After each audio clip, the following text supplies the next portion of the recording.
Good morning and welcome back. Happy Sunday to you all. I am back with an Olympiad math problem.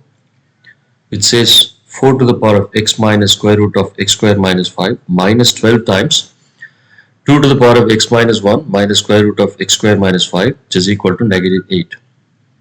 I just keep the first term as it is and I try to rewrite the second exponent, which is 2 to the power of x minus 1 minus square root of x square minus 5 as x minus square root of x square minus 5 minus 1. I just change the order, which is equal to negative 8. So the only change that I made in the second equation is just change the order of the exponent of 2 here. Alright. And the next step, I just keep the first term as it is and then just minus 12 times 2 to the power of x minus square root of x square minus 5 minus 1 could be written as 2 to the power of x minus square root of x square minus 5 times 2 to the power of negative 1. The bases are same in a product, which we could just add the exponents. So it will give you the same as before. Now 4 could be replaced as 2 to the power of 2 and 4 already has an exponent x minus square root of x square minus 5. I just write it outside the parentheses.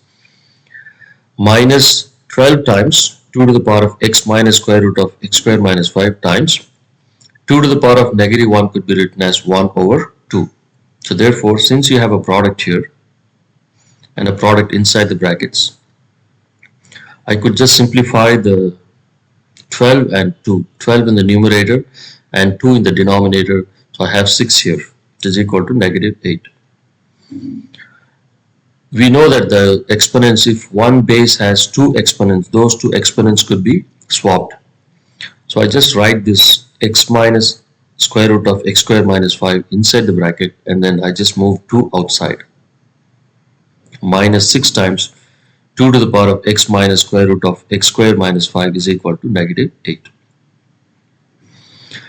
This kind of equation looks complicated, so what we try to do is try to introduce a new unknown, which is y. In this case, I just say y is equal to 2 to the power of x minus square root of x square minus 5.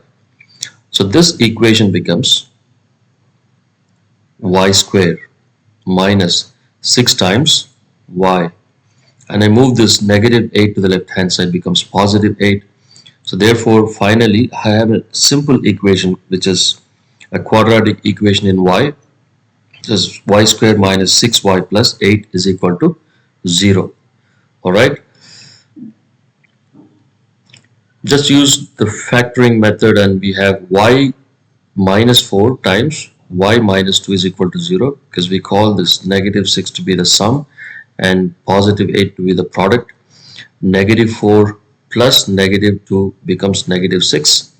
Negative 4 times negative 2 becomes positive 8, which is equal to 0. Now when a product is equal to 0, the first y minus 4 is equal to 0 or y minus 2 is equal to 0. We have two possibilities.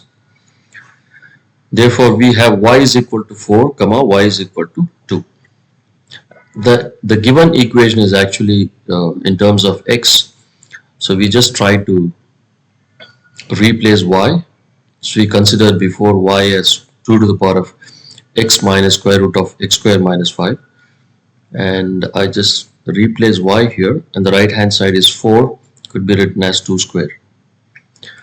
In an equation when the bases are equal, we could just equate the exponents. Therefore I would write this as x minus square root of x square minus 5 is equal to 2, since the bases are the same.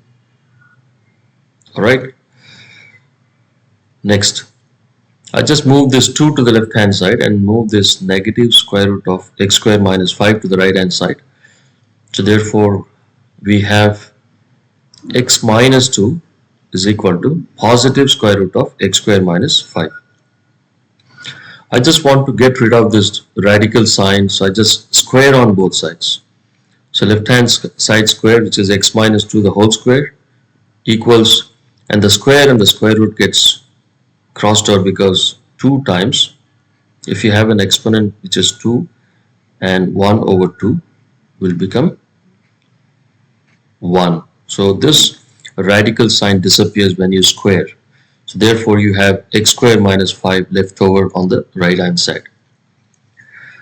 I hope you guys follow me so far. Hope it's clear. I expand this to be, I use a minus b the whole square. So I expand this to be x squared plus 4 minus 4x. A squared plus b squared minus 2 times a times b, which is equal to x squared minus 5. And x squared and x squared becomes 0. So you have on either side, you just cross it out. And I move this negative 4x to the right hand side and then negative 5 to the left hand side. So already 4 is existing on the left hand side. So negative 5 comes to the left hand side, becomes 4 plus 5, which is 9. And this negative 4 goes to the right hand side, becomes positive. Negative 4x goes to the right hand side, becomes positive 4x. So therefore we have x is equal to 9 over 4. Since I have two different values for y, I do the same thing with when y is equal to 2. I replace y here as 2 to the power of x minus square root of x square minus 5, which is equal to 2 could be written as 2 to the power of 1. The same process here, the bases are same in an equation, you could just equate the exponents. So therefore we have x minus square root of x square minus 5 is equal to 1. Alright. Now the same process here, I just move this 1 to the left hand side and I move this negative square root of x square minus 5 to the right hand side. We have x minus 1 is equal to positive square root of x square minus 5. The same, I just try to get rid of this radical sign, so I just square on both sides. And left hand side is x minus 1 the whole square and the right hand side becomes just x square minus 5 without a radical sign because of this. Once again, when you have square root of x the whole square will give you x. So square root of x square minus 5 the whole square will just give you x square minus 5, right? A minus b whole square, a square plus b square minus 2ab. Just expand this using a minus b whole square and we have this on the left hand side, x square plus 1 square, which is 1, minus 2x, which is equal to x square minus 5. Just cross this out, x square and x square becomes 0 and this negative 2x goes to the right hand side, becomes positive 2x, and this negative 5 comes to the left hand side and already 1 is existing, so 1 plus 5 will give you 6. 6 is equal to 2x, therefore x is equal to 3. So the problem looks complicated, but when you do it step by step, it's easy. Like I mentioned before, any math Olympiad problem becomes easier when you have the right approach. And thank you for watching, guys. I hope you liked it. Please like, share and subscribe. And if you have any questions, comment. And I will see you all in my next video. Thank you once again.